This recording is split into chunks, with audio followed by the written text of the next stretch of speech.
अस्सलाम वालेकुम दोस्तों, वेरन जी बस्ती न्यू अपडेट सां गॾु हाज़िर थी चुका आहियूं। इन खां पहिरीं असांजे चैनल ते न्यू आहे त सब्सक्राइब करे ऑल ते क्लिक कंदा दोस्तों। त हाणे हलूं था बिना देर जे पंहिंजी अपडेट जे तरफ़। त शमीर ख़ान पंहिंजे ख़ान बहादुर जे जेके हारी हुआ उन्हनि जा सभु कर्ज़ माफ़ करे ऐं उन्हनि खे नई सही बनी ॾिनी आहे ऐं हू हुननि जो ॾुख सुख हुअण जो साथी माना साबित थियो आहे दोस्तों। ॿी ख़ुशख़बरी तव्हांखे ॾियूं त मल्हार ज़िंदा आहे दोस्तों ऐं मीरा नाले कंहिं छोकिरीअ वटि हुन पनाह वरिती आहे।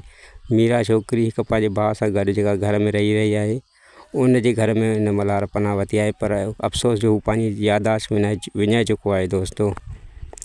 ऐं मीरा छोकिरी उन ते आशिक़ आहे ऐं हू उन सां शादी करणु चाहे थी दोस्तों, पर मल्हार खे फ़िलहाल यादाश्त न आहे, हू पंहिंजो नालो बि नथो ॼाणे दोस्तों।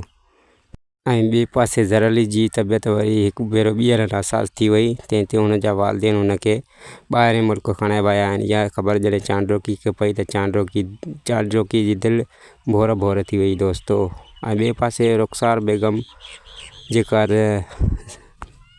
शेरोज़ ख़ान खे कुतनि सां गॾु खाराइण जो पई सोचे दोस्तों। त हिन ड्रामे जा रुख़ जेके आहिनि त बहितरीनु थियण वारा आहिनि। मल्हार बि हिकु भेरो ॿीहर ज़िंदगी खे माणे वरितो आहे, पर अफ़सोस जो हू यादाश्त पंहिंजी विञाए वेठो आहे। ॿिए पासे बानो पंहिंजा हाल विञाए छॾिया आहिनि सालीअ जे ॾुख में दोस्तों। बानो सोचे थी त काश हू मूंसां गॾु हुजे, मुंहिंजो भाउ त ॾुख सुख जो साथी हुजे हा। हीअ हुई असांजी अपडेट। वधीक अपडेटूं ॿुधण ऐं ॾिसण लाइ सब्सक्राइब कयो असांजे चैनल खे। ख़ुदा हाफ़िज़ दोस्तों।